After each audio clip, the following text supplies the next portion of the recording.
الكريم ونحن على ذلك من الشاهدين والشاكرين والحمد لله رب العالمين.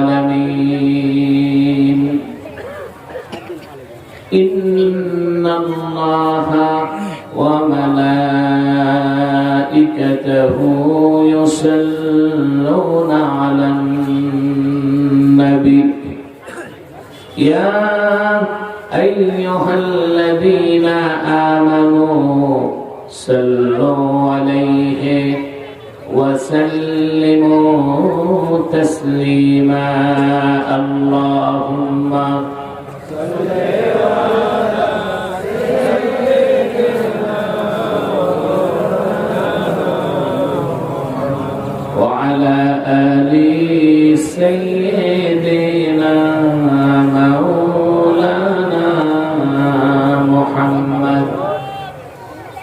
আপনারা এতগুলো মানুষ দরুদ সালামের আওয়াজ নাই কেন? জবান খুলে পড়ুন আল্লাহুম্মা সাল্লি আলা সাইয়্যিদিনা ওয়া আলা আলি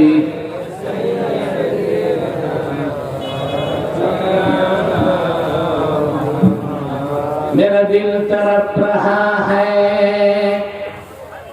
मेरा जल रहा है सीना, ये दवा वही मिलेगी मुझे ले चलो मदीना. अल्लाहुम्मा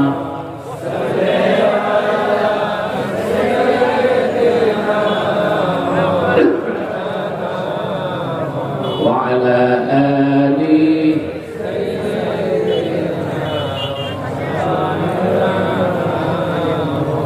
मदीना मदीना मोमिनों की गुनगुना है, दीदारे मदीना आशिकों की तमन्ना है. अल्लाहुम्मा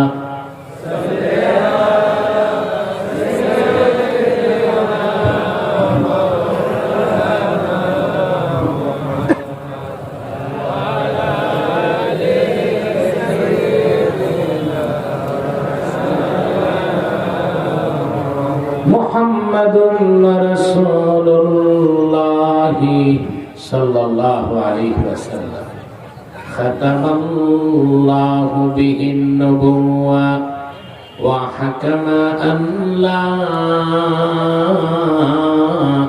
नबिय्य बअदहु बलगल उला बिकमालिही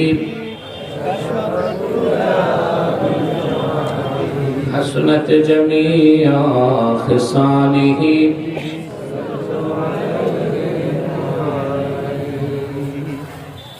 তেজপাড়া গাবতলী বগুড়া যুব সমাজের উদ্যোগে আজকের ৫৫তম 2 দিন ব্যাপী তাফসীরুল কোরআন মাহফিলের আজকের এই দিনের বেলার মাহফিলে উপস্থিত সম্মানিত সভাপতি জনাব আব্দুল বারী পাইকার, বারাকাল্লাহু ফি উমরি, হযরত উলামায়ে কেরাম, তুলাবায়ে ইজাম, সত্য প্রবাহকে উপেক্ষা করে চরম ব্যস্ততার মধ্যেও যারা আজকের মহতি মাহফিলে উপস্থিত হয়েছেন, স্বেচ্ছায় সানন্দে স্বতঃস্ফূর্তভাবে মনের আনন্দে শুধুমাত্র কোরআন কারীমের দুর্বার টানে প্রবল আকর্ষণে তাদের সকলকে অন্তরের অন্তঃস্থল থেকে জ্ঞাপন করছি মুবারক। সব রকম শুকরিয়া আল্লাহ সুবহানাহু ওয়া তাআলার জন্য যিনি আজকের এই বরকতপূর্ণ মাহফিলে আমাদেরকে আসার ও বসার তৌফিক মেহেরবানি করে ভিক্ষা দান করেছেন।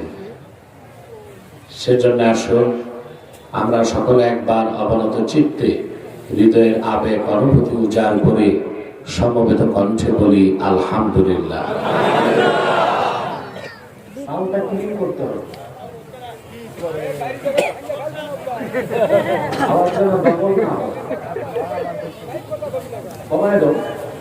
কমিয়ে দাও, পিছন থেকে আওয়াজ দাও, পিছনে দুটো হরেন লাগবে। অগণিত অসংখ্য দরুদ ও সালাম আল্লাহর সৃষ্টির প্রধান আকর্ষণ, বিশ্বসভার সভাপতি, সকল নবী রাসূলগণের মাথার তাজ, শামসুল হিদায়াত, বদরুদ্দুজা, সাইয়্যিদুস সাকালাইন, ইমামুল মুরসালিন, খাতামুন নবিয়্যিন ওয়াল মুরসালিন, আফতাবে নবুওয়াত, শাহনশাহে রিসালাত, সরকারে দো জাহান, সুলতানুল মদিনা, নবিয়ুল আম্বিয়া, হুজুরে আকরাম, নূরে মুজাসসাম, নূরুন আলা নূর, সাইয়্যিদিনা হাবিবিনা শফিঈনা মাওলানা মুহাম্মদ সাল্লাল্লাহু আলাইহি ওয়াসাল্লামের উপর আল্লাহ পাক যাকে আজ থেকে প্রায় ১,৫০০ বছর আগে প্রেরণ করেছেন সর্বশ্রেষ্ঠ ও সর্বশেষ নবী ও রাসূল হিসেবে, যার পরে আজ পর্যন্ত পৃথিবীতে অবশ্যই কোন প্রকার নবী কিংবা রাসূল অবশ্যই আসে নাই, অবশ্যই এখনো নাই, অবশ্যই কিয়ামত পর্যন্ত আসবে না। সম্মানিত শরীর, 2 দিন ব্যাপী মাহফিল আপনার বক্তব্য শুনে আসতেছেন, আলহামদুলিল্লাহ বলুন আলহামদুলিল্লাহ।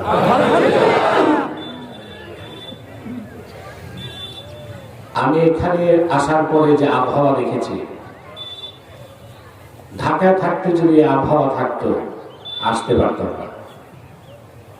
আপনারা জানেন লো ভিজিবিলিটিতে কুয়াশা থাকলে হেলিকপ্টার চলতে পারে না, প্লেনও চলতে পারে না। সত্যি আপনাদের মাহফিলকে আল্লাহ কবুল করেছেন। যুবকদের চোখের পানি, মনের আবেগ আল্লাহ কবুল করেছেন।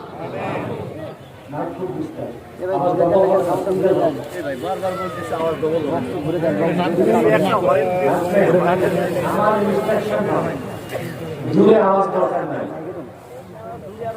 না এখানে পর্যাপ্ত আওয়াজ নাই, না আওয়াজ সিঙ্গেল হবে, ইকো থাকবে না, কোন ইকো বন্ধ করে দিল। সম্মানিত সুধী, আল্লাহ তাআলা কবুল করেছেন, আমি আসতে পেরেছি, আলহামদুলিল্লাহ। আপনারা অনেকেই মনে হয় না খেয়ে এসেছেন, ঠিক না? কারণ আমি তো আগে এসেছি, আগে উঠতে হবে, এই জন্য আমি নিজেও এসে কোনো বিশ্রাম নেই নাই, খেতেও যাই নাই, এটা আপনারা ভাববেন। আর মুসলমান যখন না খায়, কম খায়, তার স্পিরিচুয়াল পাওয়ার কত বাড়ে।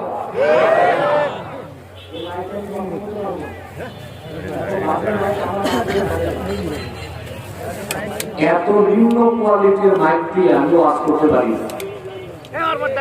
মাইক ঠিক করো।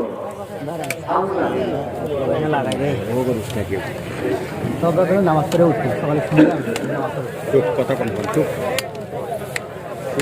আপনার কথা বলবেন না।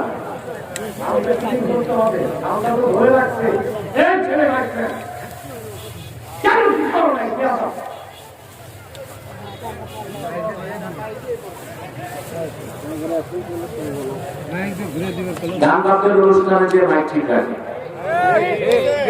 উনি খাইছেন, আর মাহফিল করতে আসে তো এখানে এসে তালি তালি করবে। আমার একটা হরেন হলেও চলবে, কিন্তু স্পষ্ট লাগবে, ক্লিন আওয়াজ, আওয়াজ কানে না লাগে, ডবল না হয়, স্পষ্ট আওয়াজ।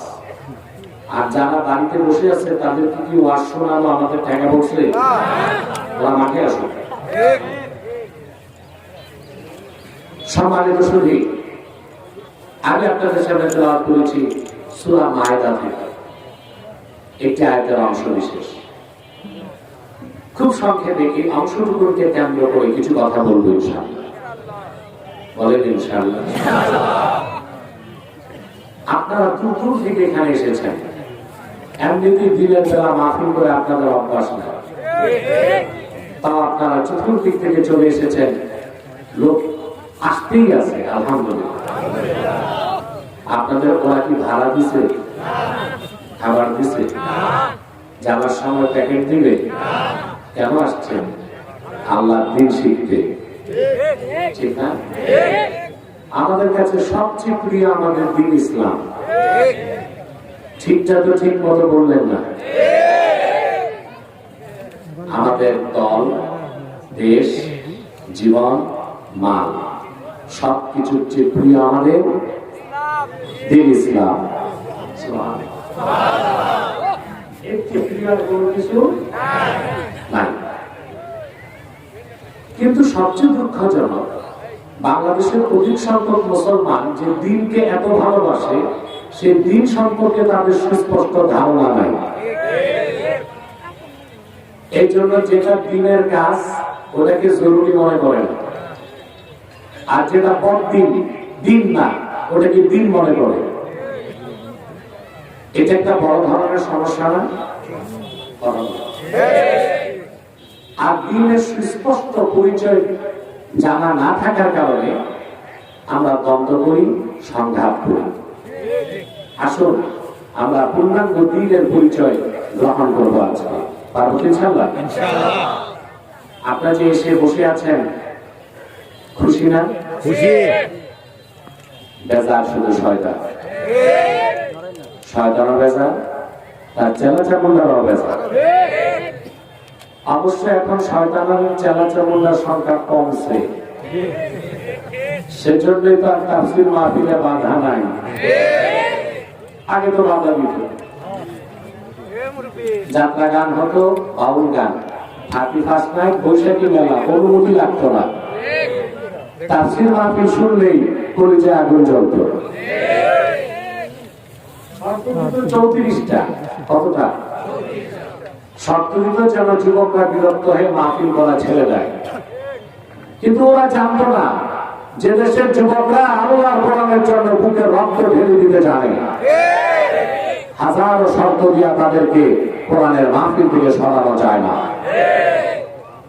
ঠিক না? এখন আমরা আজকে কিছুক্ষণ পরে মোনাজাত করব, বিদায় মোনাজাত। মোনাজাতে হাত তুললেই আপনার জিন্দেগীর সগীরা গুনাহগুলো আল্লাহ মাফ করে দিবেন। শয়তান কি এটা চায়? আপনাকে ওয়াসওয়াসা দিবে, উঠানো যায় কিনা। আমরা নেক নিয়ত করে শয়তানের নাপাক গালে একটি চপেটা ঘাত করব। আমরা নিয়ত করছি কিছুক্ষণ পরে আজকের মোনাজাত করে গুনাহ মাফ করে নিষ্পাপ বেহেশতি আল্লাহওয়ালা হয়ে বাড়ি যেতে চাই। কারা কারা হাত তুলে আল্লাহ তাআলাকে দেখা? আল্লাহু আকবার, নারায়ে রিসালাত, ইয়া রাসূলুল্লাহ, দিন ইসলাম, আল্লাহ কবুল করুন, আমিন। আল্লাহ মঞ্জুর করুন, আমিন। আসুন তিলাওয়াতের মাধ্যমে মূল আলোচনায় প্রবেশ করছি। আমার সঙ্গে আপনারাও পড়বেন, পারবেন না? أعوذ بالله من الشيطان الرجيم. بسم الله الرحمن الرحيم. اليوم أكملت لكم دينكم وأتممت عليكم نعمتي ورضيت لكم الإسلام دينا. আল্লাহ তাআলা বলেন, মানব জাতি, আজকের এই পবিত্র দিবসে আমি তোমাদের জন্য দ্বীনকে পরিপূর্ণ করে দিলাম। ওয়া আতমামতু আলাইকুম নি'মাতি, আর তোমাদের উপর আমার নিয়ামতকে পরিসমাপ্ত করলাম।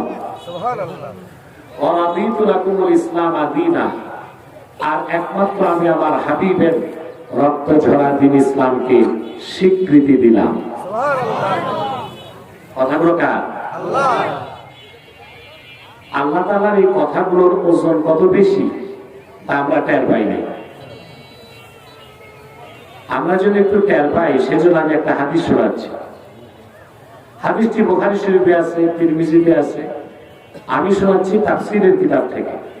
ইমাম খাজেন একটা রওয়ায়াত করেছেন এই আয়াতের ব্যাপারে। وعن عبد الله بن عباس رضي الله تعالى عنهما أنه قرأ اليوم أكملت لكم دينكم وأتممت عليكم نعمتي ورضيت لكم الإسلام دينا। আল্লাহর হাবিবের আপন চাচাতো ভাই হযরত আব্দুল্লাহ বিন আব্বাস রাদিয়াল্লাহু তাআলা আনহুমা তিনি একদিন সূরা মায়দা তেলাওয়াত করছিলেন। যখন তিনি আল-ইয়াওমা আকমালতু লাকুম দীনাকুম এই আয়াতে আসলেন, ওনার সামনে বসে থাকা এক ইহুদি পণ্ডিত বসার থেকে দাঁড়ায় গেল। সুবহানাল্লাহ বলবেন। বোঝা যায় রাসূলুল্লাহ নূরের জমানায়, সাহাবায়ে কেরামের জমানায় ইহুদিরাও কোরআন শরীফ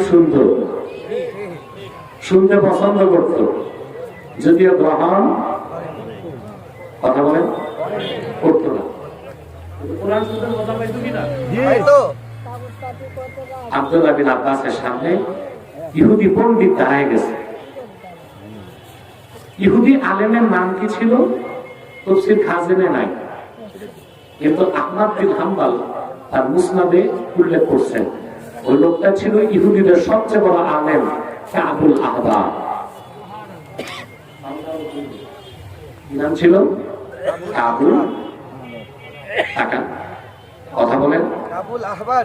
আমি কি মাঠে না কবরস্থানে? এটা ভুলে গেলে হবে? আমাকে তো সাপোর্ট দিতে হবে, টেকনিক্যাল সাপোর্ট দিতে হবে না? কাবুল আহবার মদিনা মুনাওয়ারায় তার চেয়ে বড় ইহুদি আলেম আর কেউ ছিল। কাবুল আহবার হযরত ইবনে আব্বাসকে বললেন, এত চমৎকার একটা আয়াত কোরআন কারীমের মধ্যে আছে, আমি তো জানতাম না। লাউ নাযালাত হাযিহিল আয়াতু আলাইনা লাত্তাখাযনা যালিকাল ইয়াওমা ঈদা। যদি এরকম একটা আয়াত আমাদের নবী মুসার উপর আল্লাহ নাযিল করতেন, খুশির চোটে আয়াত নাযিলের দিনটারে আমরা ঈদের দিন বানায় ফেলতাম।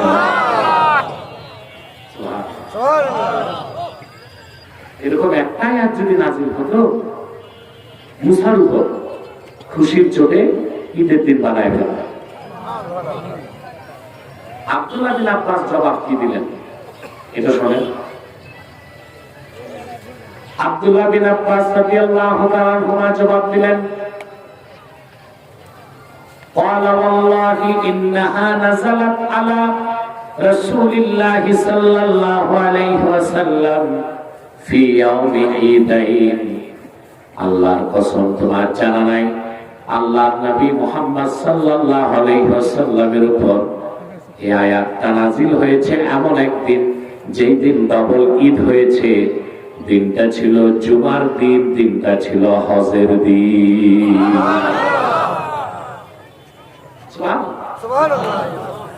ইমামে খাজেন তাফসীর খাজেনে উল্লেখ করেন, রাসূল করিম সাল্লাল্লাহু আলাইহি সাল্লাম দুনিয়া থেকে বিদায় নেওয়ার মাত্র 81 দিন আগে এই আয়াতটা নাযিল হয়েছে। মনে থাকবে ভাই? 81 দিন আগে রাসূল করিম সাল্লাল্লাহু আলাইহি সাল্লাম 23 বছর দিনের দাওয়াত দিয়েছেন, আরাফার ময়দানে উপস্থিত হয়েছেন। রাসূলুল্লাহর সামনে উপস্থিত ছিল 1,24,000 সাহাবী। আল্লাহু আকবার বলবেন না? দিনটা ছিল জুমার দিন, দিনটা ছিল হজের দিন। আসর নামাজের শেষ সময় মাগরিবের কিছু আগে আল্লাহর হাবিব কুস্তির পিঠে বসা ছিলেন। এমন সময় জিবরিল চলে আসলো এই আয়াত নিয়ে। আল্লাহ ঘোষণা করলেন, আল-ইয়াওমা আকমালতু লাকুম দীনাকুম ওয়া আতমামতু আলাইকুম নি'মাতি। ওরে মানব জাতি, আজকে আমি তোমাদের জন্য দ্বীন ইসলামকে পরিপূর্ণ করে দিলাম। আল্লাহর এই কথাটার ওজন বুঝছেন নি? জি না, এত সহজ না। আমরা বুঝি না, কিন্তু ইহুদি আলেম বুঝছিল। কথা বলে এজন্য কি বলছিল যে মুসার উপর নাজিল হলে এই আয়াত নাজিলের দিনকে কি বানাইতাম? আমাদের বানানোর দরকার নাই, কারণ আয়াতটা রাসূলুল্লাহর কাছে নাজিল হয়েছে 2 ঈদের দিন। এক ঈদ ছিল জুমা, আর এক ঈদ ছিল হজ। ভালো করে বুঝেন, তাইলে আপনি বুঝতে পারবেন সুবহানাল্লাহ, আপনি দিনদার হয়ে আপনার দাম কত বাড়ছে। আপনি বুঝতে পারবেন যে মুহাম্মদ সাল্লাল্লাহু আলাইহি ওয়াসাল্লামের উম্মত হওয়ার চেয়ে বড় কোনো গৌরবের বিষয় নাই। সুবহানাল্লাহ বলেন। এবার আমি এক কথায় বুঝাই, আল্লাহ দ্বীনের দাওয়াত নিয়ে এসেছেন আদম নবী, এরপরে নূহ, নবীর পর নবী এসেছেন। 1 লক্ষের উপর নবী রাসূল হাজার হাজার বছর দ্বীনের দাওয়াত দিয়েছেন, দ্বীন তো পরিপূর্ণ হয় নাই। কিন্তু আখিরি নবী মুহাম্মদ সাল্লাল্লাহু আলাইহি ওয়াসাল্লাম 1500 বছর আগে মাত্র 30 বছর দ্বীনের দাওয়াত দিয়েছেন। আল্লাহ রাব্বুল আলামিন তার দ্বীনকে পরিপূর্ণ করে দিয়েছেন। তাহলে কি কথা বোঝা যায়, 1 লক্ষের উপর নবী রাসূলের মেহনত এক পাল্লায় দিলেও আল্লাহর হাবিবের মেহনতের ওজন বেশি হয়ে যাবে। এটা বুঝলে না? আরে ভাই, তোমরা হাজার হাজার মানুষ কথা কও না কেন? বগুড়ার লোক কি কথা কম করে নাকি? কথা তো বলতে হবে। তোমরা তো স্বাধীনতার ঘোষক যেই এলাকার, ওই এলাকার মানুষ। তোমাদের তো কথা বলতে হবে সাহসের সাথে।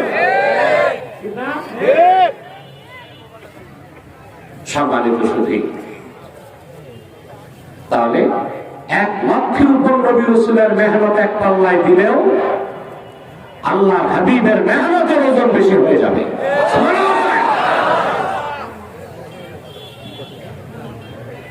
সেজন্যই তো আমার ভাইয়েরা, পূর্বের নবীদের কাছে জিবরিল কয়বার এসেছেন? ইব্রাহিম খলিলের কাছে 10 বার, কারো কাছে 30 বার, কারো কাছে 50 বার, ঈসা নবীর কাছে 400 বারের বেশি। কিন্তু আল্লাহর দ্বীনের শিক্ষা দেবার জন্য কোরআন নিয়ে জিবরিল আল্লাহর হাবিবের কদমে এসেছেন 24,000 বার।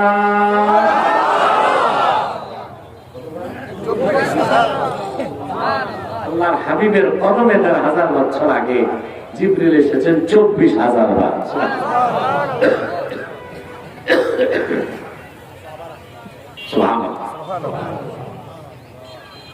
আল্লাহ তার হাবিব মুহাম্মদ সাল্লাল্লাহু আলাইহি ওয়াসাল্লামের 23 বছরের দাওয়াতের কারণে 1000 বছর আগে দ্বীন ইসলামকে পরিপূর্ণ করে দিয়েছেন। এখন আসেন শাব্দিক কিছু ব্যাখ্যা নিব। আপনারা তাফসীরুল কোরআন লেখছেন না? খুব দুঃখ লাগে আমার, বাংলাদেশে লেখা থাকে তাফসীরুল কোরআন, কিন্তু বক্তা একদিন আব্দুল ওহাব মন্ডল কই যায়, ও নিয়ে যেতে হবে। চেয়ারম্যান ভালো মানুষ, আলহামদুলিল্লাহ। আমি খুশি হয়েছি, চেয়ারম্যান একা 2 লাখ টাকা দিচ্ছে। আল্লাহ এই 2 লাখের বিনিময়ে 10 গুণ বাড়ায়া তাকে দেয়। এরকম 1-2টা মানুষ থাকলে যুবকদের চিন্তা আছে? আলহামদুলিল্লাহ। আমাদের পরিবেশটা আল্লাহ কত সুন্দর করে দিচ্ছে দেখছেন। বাতাসও আছে, হালকা রোদও আছে, কি আরামদায়ক পরিবেশে আল্লাহ আমাদের বসায় দিয়েছে। আলহামদুলিল্লাহ। সম্মানিত শুধু তা আমাদের দেশে লেখা থাকে সব জায়গায় বিশাল তাফসীরুল কোরআন মাহফিল। শুনলে শোনা যায় কোরআন শরীফ একদিক, তাফসীর একদিক, বক্তা আরেকদিক। এটা কি আমানত না খেয়ানত? যাক, আল্লাহ এইসব বক্তাদেরকে হেদায়েত করুন। তাফসীর এক জিনিস, বয়ান আরেক জিনিস। বয়ানে আপনি বহুত কথা বলতে পারবেন, কিন্তু তাফসীরে, উসুলে তাফসীরের বাইরে যে একটা শব্দ উচ্চারণ করতে পারবেন না। আসুন, আল ইয়াউমা আকমালতু লাকুম দীনাকুম, এখানে দ্বীন অর্থ কি এটা বুঝতে হবে। আমরা বাঙালি দ্বীন অর্থ একটা জানি, দ্বীন মানে ধর্ম না। আল্লাহ তাআলা চারটা বিষয়কে দ্বীন বলেছেন। কয়টা? আল্লাহ ঈমানকে দ্বীন বলছেন। কি বলছেন? আল্লাহ রাব্বুল আলামিন বলেন, ওয়া মান ইয়াবতাগি গায়রাল ইসলামি দীনান ফালান ইউকবালা মিনহু ওয়া হুয়া ফিল আখিরাতি মিনাল খাসিরিন। আর যে ব্যক্তি মুহাম্মদ সাল্লাল্লাহু আলাইহি ওয়াসাল্লামের আনিত দ্বীনের উপর ঈমান আনলো না, দ্বীন ইসলামকে গ্রহণ করলো না, তার নামাজ, তার রোজা, তার কোন নেক আমল আল্লাহর কাছে কবুল হবে না।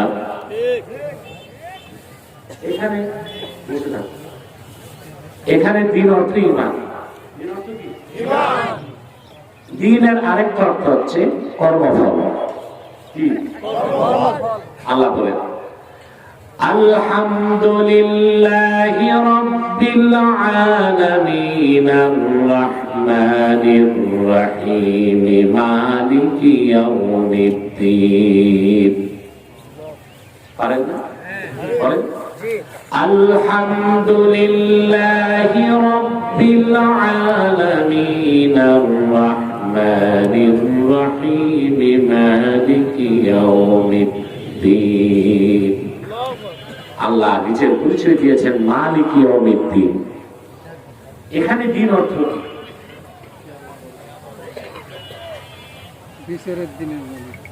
এখানে হচ্ছে মালিক ইয়াউমিল জাযা, বিচার দিন।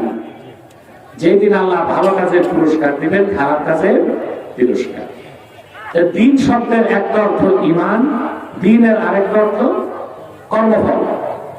যেমন আরবিতে বলা হয় কামা তাদিবু তুদান, যেমন কর্ম তেমন ফল। As you sow so you রিপ।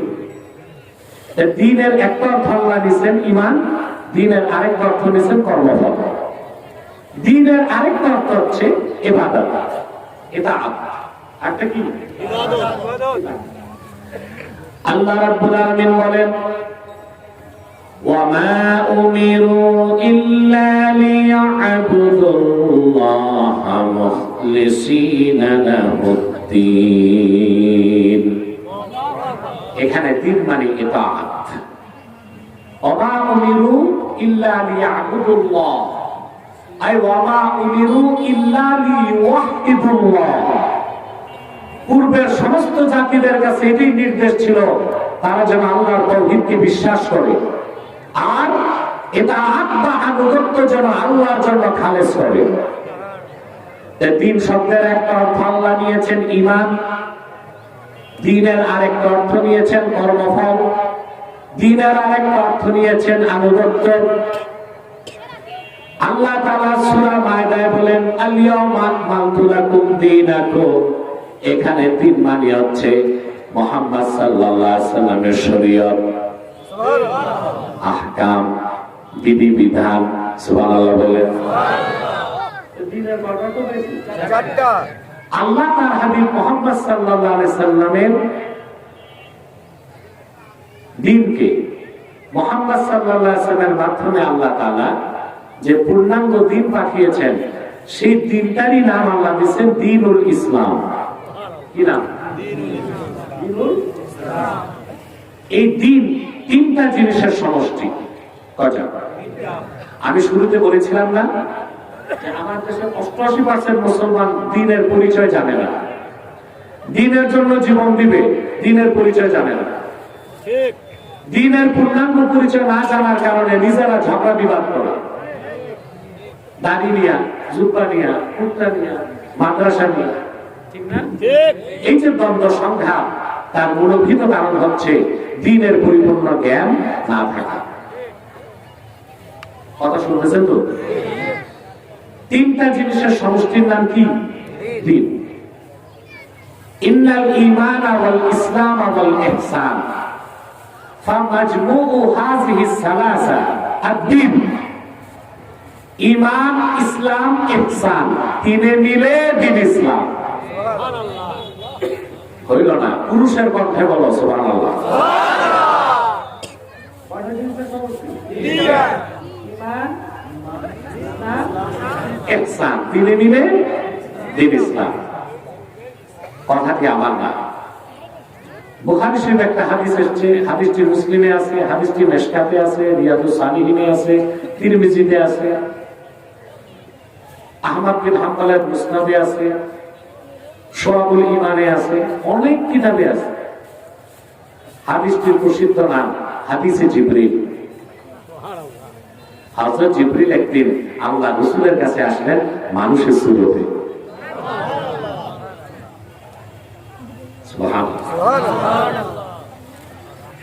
এসে সাহাবায়ে কেরাম বসা, জিবরিল মানুষের সুরতে যে আসছে কোন সাহাবী চিনতে পারেনি।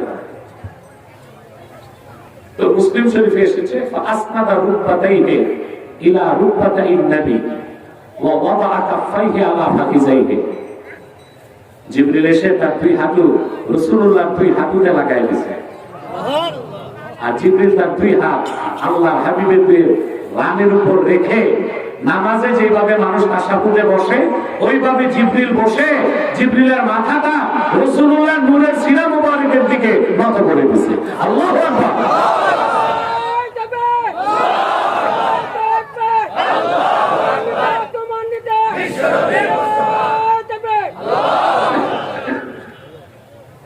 তারপর জিবরিল প্রশ্ন করলেন, প্রথম প্রশ্ন করলেন ঈমান কি? রাসূলুল্লাহ জবাব দিয়েছেন। দ্বিতীয় প্রশ্ন ইসলাম কি? রাসূলুল্লাহ জবাব দিয়েছেন। তৃতীয় প্রশ্ন ইহসান কি? রাসূলুল্লাহ জবাব দিয়েছেন। কিয়ামতের প্রশ্ন করে জিবরিল চলে গেছে। রাসূলুল্লাহ সাল্লাল্লাহু আলাইহি ওয়াসাল্লাম সাহাবায়ে কেরামকে বললেন, যে লোকটা চলে গেছে ফারুদ্দুহু, তারে ফিরে আনো। সাহাবায়ে কেরাম বের হয়ে দেখেন কেউ নাই। অবাক হয়ে গেলেন তারা, লোকটা দূর থেকে আসছে তাও বলা যায় না, সফরের চিহ্ন নাই, কাছের তাও বলা যায় না, চিনি নাই। সবচেয়ে আশ্চর্য, বের হয়ে গেল বল। আল্লাহ হাবিব বললেন, সাহাবায়ে কেরাম যে লোকটা প্রশ্ন করেছে আমি উত্তর দিয়েছি, এই লোকটা কোনো মানুষ নয়, হাযা জিবরিল আতাকুম ইউআল্লিমুকুম দীনাকুম। এ ছিল আল্লাহর ফেরেশতা জিবরিল, মানুষের সুরত ধরে আমার কাছে প্রশ্ন করে উত্তর নিয়েছে যেন তোমরা সরাসরি আমার কাছ থেকে দ্বীন শিখতে পারো। এই জন্য ইমাম বুখারীর মত বদরুদ্দীন আইনি উমদাতুল কারীতে উল্লেখ করেছেন, ইন্নাল ঈমানা ওয়াল ইসলামা ওয়াল ইহসান ফামাজমুউ হাযিহি সালাসা আদ-দ্বীন। ঈমান, ইসলাম, ইহসান, তিনে মিলে ইসলাম। কষ্ট হচ্ছে? পূর্ণাঙ্গ দ্বীনের পরিচয় পাচ্ছি? এখন তো ডেফিনেশন লাগবে, ঈমান কি, ইসলাম কি, ইহসান কি। ঈমান হচ্ছে, এক কথায় বলে দিচ্ছি, আল্লাহর হাবিব মুহাম্মদ সাল্লাল্লাহু আলাইহি ওয়াসাল্লামের রিসালাতকে বিশ্বাস করার নাম ঈমান।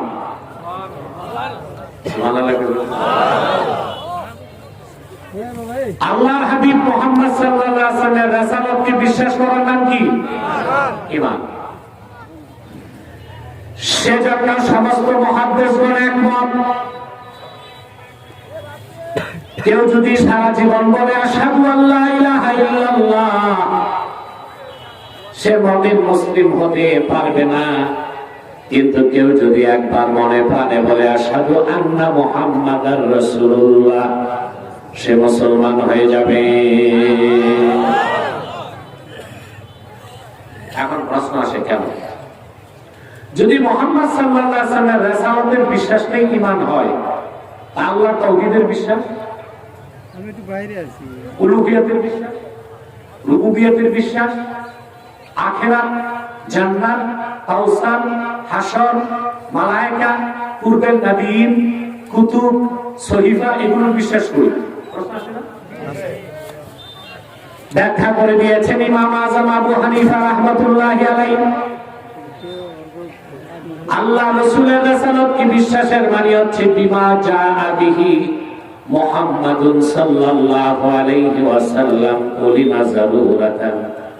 মুহাম্মদ সাল্লাল্লাহু আলাইহি ওয়াসাল্লামের রিসালাতকে বিশ্বাস করার মানে হলো আল্লাহর আখিরি নবী মুহাম্মদ সাল্লাল্লাহু আলাইহি ওয়াসাল্লাম ১৫০০ বছর আগে আল্লাহর পক্ষ থেকে যা কিছু এনেছেন, যা কিছু বলেছেন,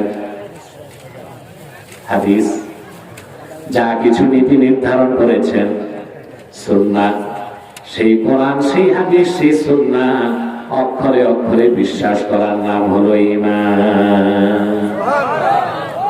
যে ব্যক্তি মুহাম্মদ সাল্লাল্লাহু আলাইহি সাল্লামের রিসালাতকে বিশ্বাস করলো, সে তো ৩০ পারা কোরআনকে মেনে নিল, আর ৩০ পারা কোরআন যে মেনে নিল, সে তো আল্লাহর তাওহীদকে মানল, আল্লাহর উলুহিয়াত, আল্লাহর রুবুবিয়তকে বিশ্বাস করলো, আখিরাতের কথা, জান্নাতের কথা, নবীদের কথা, কিতাবের কথা, যত কথা কোরআনে আছে সব মেনে নিল। শুধু মুহাম্মদ সাল্লাল্লাহু আলাইহি ওয়াসাল্লামের রিসালাতকে বিশ্বাস করলে আল্লাহ তাআলা ঈমানের ৭৭টা শাখা বান্দার অন্তরে গেঁথে দিবে। সেজন্য যে বক্তারা গোমরাহ, তাদের কথা শুনবেন না। কিছু গোমরাহ বক্তা সমাজে আছে, তারা বলে ঐক্যের ভিত্তি লা ইলাহা ইল্লাল্লাহ, রিসালাতের বিশ্বাস ছাড়া তো মুসলমান হওয়া যায় না। লা ইলাহা ইল্লাল্লাহ কিভাবে ঐক্যের ভিত্তি হয়? মুসাদের পয়সা ঢুকছে, আল্লাহ ছাড়া মাবুদ নাই, এটা তো অনেক ইহুদিও বিশ্বাস করে, খ্রিস্টানও বিশ্বাস করে, আহলে কিতাবও বিশ্বাস করে। তারা কাফের না? কথা বলে। শুধু লা ইলাহা ইল্লাল্লাহ বললে মুসলমান হওয়া যাবে না। আর শুধু লা ইলাহা ইল্লাল্লাহ ঐক্যের ভিত্তি নয়, ঐক্যের ভিত্তি হচ্ছে ঈমান। আর ঈমানের মধ্যে তাওহীদও আছে, রিসালাতও আছে, ঠিক কিনা বলেন?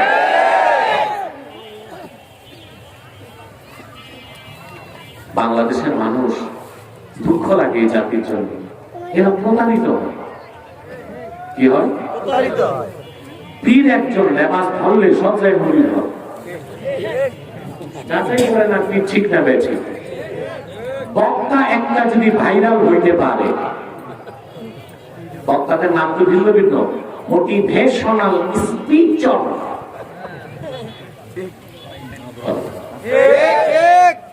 ভাইরাল হইতে পারলেই হুজুরে বাঙালি না, না বুঝে বাঙালি।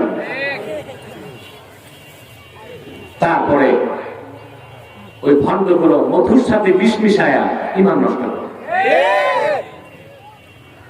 কাফের মুশরিক দূরে থাক, কোন বাতিল ফিরকার সাথে মুসলমান ঐক্য করতে পারে না।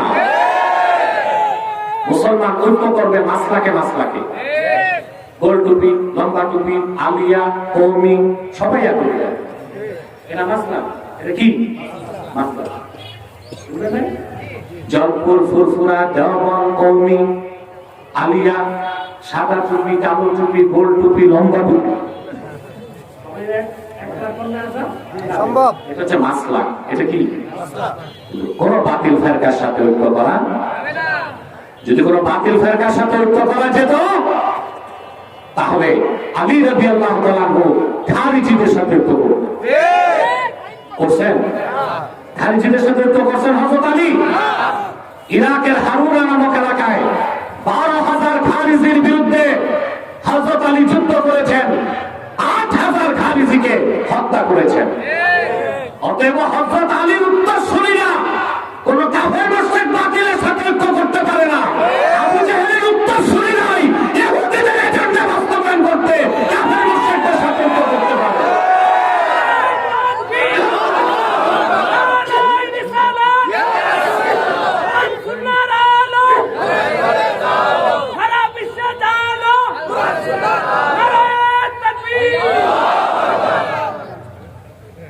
আপনার সতর্ক, বাংলাদেশ থেকে আল্লাহর গজব গেছে, চায় নাই। আল্লাহর গজবে জালেম দূর হয়েছে। এখন কৃতিত্ব কি? তা আমি মাস্টার মাইন্ড। কোন দল বলে আমি করছি, আব্বাসি বলে কোন আন্দোলনে ফেসিবাদ যায় নাই, আল্লাহর গজবে ধ্বংস হয়েছে। কিন্তু ইহুদিরা বাংলাদেশের রোল প্লে করার চেষ্টা করছে। বিলিয়ন বিলিয়ন ডলার তারা এখন বাংলাদেশে খরচ করতেছে। ইহুদিদের একটা সূত্র হচ্ছে take chance for change, take chance for change. অর্থাৎ তুমি সুযোগ বুঝে খুব ভালো এখন দেখছে বাংলাদেশে এখন আছে পলিটিক্যাল ক্রাইসিস। রাজনৈতিক দলে দলে দ্বন্দ্ব, এলাকা এলাকায় দ্বন্দ্ব, কেউ বিজয়ী কেউ পরাজিত। এটা একটা পলিটিক্যাল ক্রাইসিস না? এই পলিটিক্যাল ক্রাইসিসে পশ্চিমারা চাচ্ছে বাংলাদেশকে একটা সেকুলার রাষ্ট্র বানাই দিতে। একটা সেকুলার রাষ্ট্র বানাই দিতে, যেখানে মসজিদ থাকবে কিন্তু আজান মাইকে হবে না, সাউন্ড বক্সে হবে। পশ্চিমারা যদি তাদের স্বপ্ন বাস্তবায়ন করতে পারে, কোন মাহফিল মাঠে হবে না, নিয়ম করবে সব মাহফিল হবে ইনডোরে। আপনারা জানেন না ওরা কি চাচ্ছে বাংলাদেশে? পশ্চিমারা চাচ্ছে ইনক্লুসিভ গভর্নমেন্ট, অর্থাৎ মুসলমানরাও রাষ্ট্র ক্ষমতায় যাবে, কাফের মুশরিক বেঈমানদেরকেও রাষ্ট্র ক্ষমতায় রাখতে হবে। তো শুধু বাংলাদেশে কেন চাও? আমেরিকায় কয়জন মন্ত্রী দিছো তোমরা রাষ্ট্র ক্ষমতায়? একটা মেয়ে মুসলিম কংগ্রেস উচ্চ কক্ষে জায়গা পেয়েছিল, ওমর ইলহান, তাকে মার্কিন পার্লামেন্টে কথা বলতে দেয় নাই।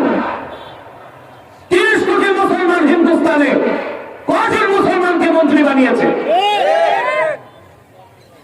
ব্রিটেনে লক্ষ লক্ষ মুসলমান আছে, কয়জন মুসলমানকে এমপি বানিয়েছে? বাংলাদেশে ইনক্লুসিভ গভর্নমেন্ট চায়, অর্থাৎ গুরুত্বপূর্ণ মন্ত্রণালয়গুলো দিবে খ্রিস্টানদেরকে, ইহুদিদেরকে, হিন্দুদেরকে, আর মুসলমান মুড়াটা নিয়ে থাকবে। মুসলমান এখন বাংলাদেশ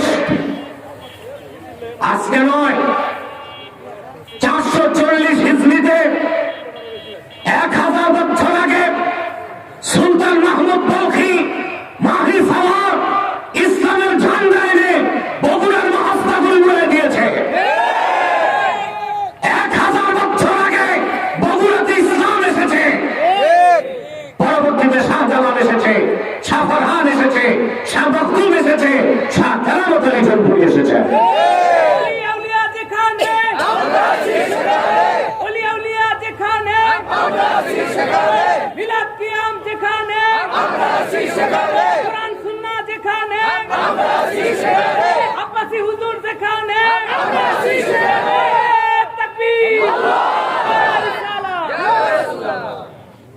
আমার ভাইরা, অতএব এই বাংলাদেশ হচ্ছে আউলিয়া কেরামের পথভিন্ন বাংলাদেশ।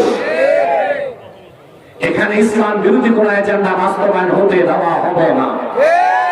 রাজি আছেন? অতএব কোন বাতিল ফেরকার সাথে ঐক্য নাই, যে কোনো মাসলাকের সাথে ঐক্য হইতে পারে, যে কোনো মাসলাকের সাথে ঐক্য হইতে পারে। কথা বুঝতে পারেন? আমার ভাইয়েরা, কয়টা জিনিসের সমষ্টির নাম দিন। প্রথম হচ্ছে ঈমান। ঈমানের সঙ্গে বুঝছেন আল্লাহর হাবিবের রাসালাতকে বিশ্বাস করার নাম কি? সুবহানাল্লাহ। তারপরে হচ্ছে ইসলাম। ইসলাম কি? ইসলাম হচ্ছে ওয়া আসলুহু মিনাস সিলমি ওয়াল ইমতিয়াদুজ যাহির মা'a শারতে ইমতিয়াদিল বাতিন। ঈমান আনার পরে আল্লাহ তার রাসূলের আনুগত্যকে বিনা প্রশ্নে মেনে নেওয়ার নাম ইসলাম। যেমন নামাজ কার আনুগত্য? রোজা। এখন ঈমান আনার পর আপনি নামাজ পড়বেন, রোজা রাখবেন, যাকাত দিবেন, বোঝা গেল আপনি মুমিন এবং মুসলিম। ঈমান আছে, ইসলামে ঢুকছেন। সুবহানাল্লাহ। কিন্তু যার ঈমান নাই সে যদি নামাজ পড়ে, রোজা রাখে, তাকে মুসলিম বলা যাবে? অধিকাংশ আলেমের একটা সহিহ হাদিস সম্পর্কে ভুল ধারণা আছে, বলবো? মুসলিম শরীফের হাদিস, আল্লাহর হাবিব ইরশাদ করেছেন, মান সাল্লা সালাতানা ওয়াস্তাকবালা কিবলাতানা ওয়া আকালা যাবিহাতানা ফাযালিকাল মুসলিম।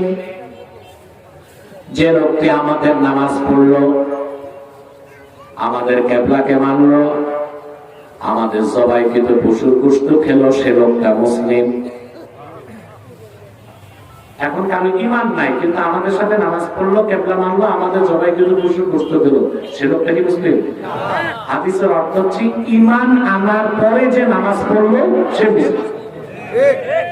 ঠিক না? দেখেন, ঈমানের জায়গা হচ্ছে অল্প। এখন আপনার অন্তরে ঈমান আছে না নাই এটা একমাত্র কে জানেন? আপনি যে মুসলিম, আমি আপনার কাছে মেয়ে দিয়ে দিব, আপনাকে যে মসজিদে ঢুকতে দিব, আপনারা যে সালাম দিব, আমি বুঝবো কেমনে? আপনার পরিচয়টা মুসলিম হিসেবে দেখাইতে হবে। সেটা হচ্ছে ঈমান আনার পর আপনাকে নামাজ পড়তে হবে, আমাদের কিবলা মানতে হবে, আমাদের জবাইকৃত পশুর গোশত খেতে হবে। তাহলে বোঝা যাচ্ছে ঈমান আনার আগে ইসলামে ঢোকা যায় না, মুমিন না হয়ে মুসলিম হওয়া যায় না।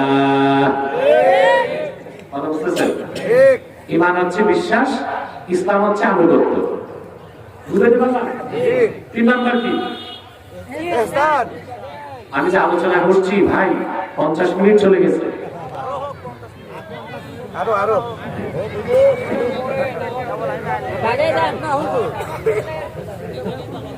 নামাজ তো অবশ্যই পড়েই যাবেন আপনারা। আমি নামাজের ওক্তের আগ পর্যন্ত থাকবো, মাথাটাও নাড়ানো যাবে না, যারা আসতেছেন বসে যাবেন। যে কথা বলছিলাম, 3 নাম্বার হচ্ছে ইহসান। 3 নাম্বার ঈমান শিখলাম, ইসলাম শিখলাম, এখন কি? জিবরিল আল্লাহর হাবিবকে প্রশ্ন করেছেন ইহসান কি? আল্লাহর হাবিব বলেছেন, আনতা আবুদাল্লাহ কান্নাকা তারাহু ফাইন লাম তাকুন তারাহু ফাইন্নাহু ইয়ারাক। তুমি এমন ভাবে আল্লাহর ইবাদত করবে যেন তুমি আল্লাহকে দেখছো।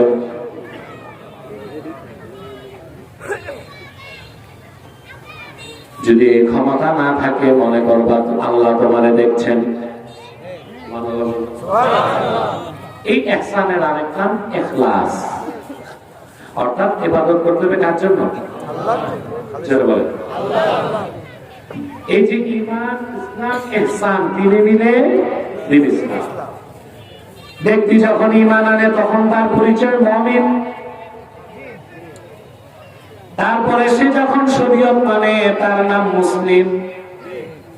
যখন তার ইবাদত আল্লাহর জন্য খাঁটি করে দেয় তখন তার নাম মুহসিন। যে লোকটা মুহসিন হয় সে পুরাপুরি দিনদার, কারণ আল্লাহর দ্বীনের সব তার অন্তরে আছে। ঈমান আছে, ইসলাম আছে, ইহসান আছে, তার নাম মুহসিন। আর যে মুহসিন তার আরেক নাম মুত্তাকি। মুহসিন বান্দাকে 1 সেকেন্ডের জন্য আল্লাহ জাহান্নামে দিবেন না। প্রথম কি? মুমিন। প্রথম কি? একটা কথা জানেন ভাই, আল্লাহর হাবিবের ঈমানদার উম্মত যারা মুমিন,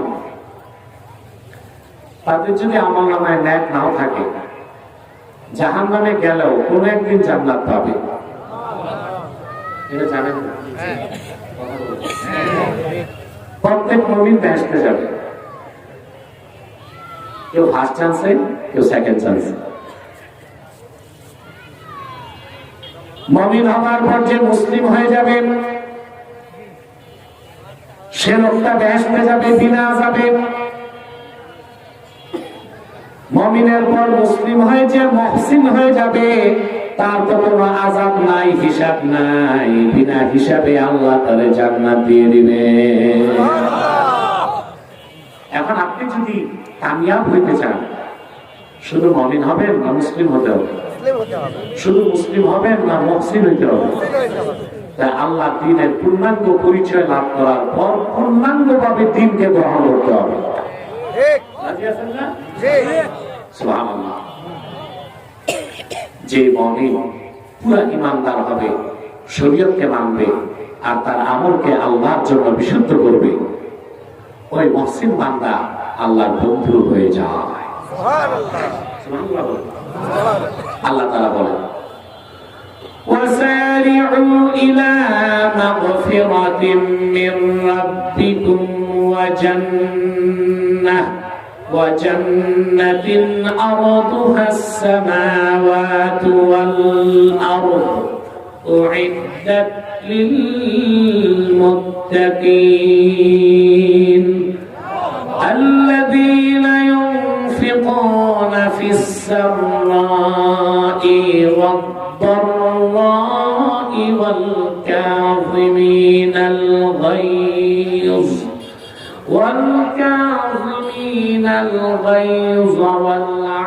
والعافين عن الناس والله يحب المحسنين। আল্লাহ রাব্বুল আলামিন বলেন, বান্দারা তোমরা দ্রুত আল্লাহর রহমত ও মাগফিরাতের দিকে দৌড়াও, আল্লাহর জান্নাতের দিকে দৌড়াও, যে জান্নাতের প্রশস্ততা আকাশ ও জমিনের প্রশস্ততার সমান। সুবহানাল্লাহ বলেন।